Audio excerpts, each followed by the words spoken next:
looking at you, and I'm not blinking if I'm like this. That's a goddamn sign. That means the bitch got to drop on us. My back is against the wall. This is not a test. It's the real deal. Help me. Help me. Nigga. Help me. Welcome to the fucking show. Is this the Griffin house? Welcome to this working. Oh no! Oh yeah! Welcome to the first episode of Graffiti Life. Today's episode, we will focus on the history of graffiti. This is something new and I hope it takes off. With your help, it will. Please share, subscribe for sure, and comment so we can get this to where it needs to be. So let's get started. The history of graffiti begins in the late 1800s. The first markings appeared on boxcars by railroad workers to communicate. These messages were written in chalk and pencil that contained cargo information. Also during this time, train hopping had become an inexpensive way of travel for many people. Man, they had the right idea. Ticket prices are crazy, man. I mean, that's gonna be my way to get to Vegas for sure. The transient culture created its own code, Hobo Code. Hobos wrote the code on boxcars as a way of communicating with each other. The old way to find. If you have kids, congratulations, they can help you decipher it. You may see some of this crap hanging on your refrigerator. In the 1920s, one of the earliest monikers. My nigga. What?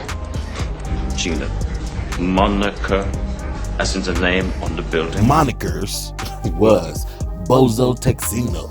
Bozo Texino was created by a man named J.H. McKinley. Well, I know for a fact it was an engineer named John McKinley out of San Antonio, Texas, worked for the Missouri Pacific Railroad down there. And he'd drawn it for a number of years, also as Bozo Laredo before that. Man, it sounds like a man slacking on his job.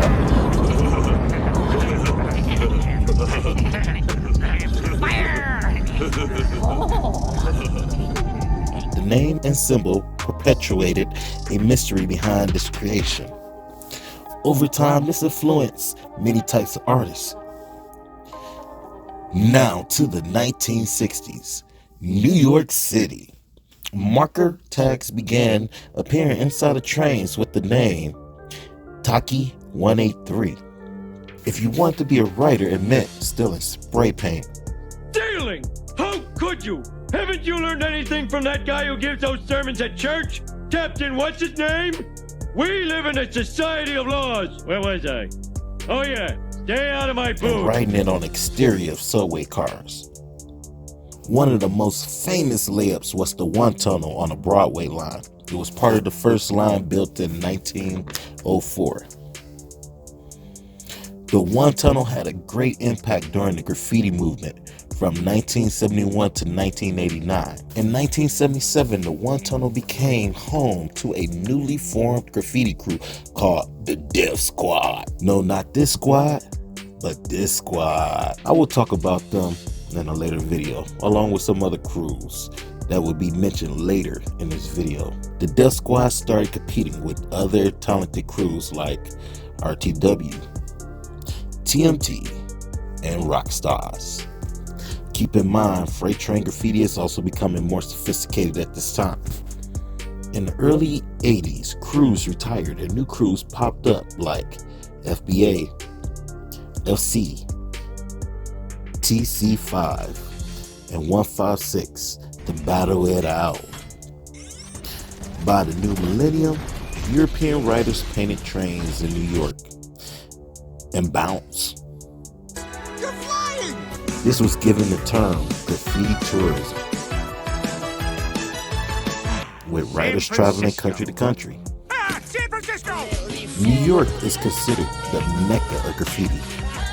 Hey, don't come for me. If you disagree, fight the facts. There were only 3 entire trains painted over the 20-year subway movement. Now let's head back to the rest of the United States. whose cities does not have a subway transit system. Freight train writers adjusted their style of painting to better suit train surfaces. Writers anchored their work to the bottom line of the cars, not leaving them floating. As the popularity of freights grew, the pieces on trains began to evolve. Many writers began painting the entire length of a car from top to bottom, which became known as the term whole car. This can take 25 to 30 cans of paint. I am not only talking about paint cans. Freight writers recorded how many trains they have painted by posting numbers next to individual pieces on each train. This became known as chasing numbers. This all city goal became all country goal. This caused bombing to blow up on trains all over the country, no pun intended, as artists set goals for themselves. Those who achieved the goal and respect mastered combining complex pieces and bombing. Freight train crews grew all over the U.S. Even existing colored crews like ICR and CBS also focused on freights. BA from Baltimore and San Francisco, freight slayers from Florida, and box stars from Cali and Arizona all grew nationally and focused on adding to the freight train culture. This interaction between writers improved techniques and increased competition. This led to the first golden age of freight train graffiti.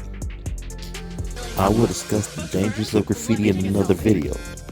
If you like this video, make sure you click that like button, subscribe, and comment. I hope you enjoyed this video. Until the next time, deuces.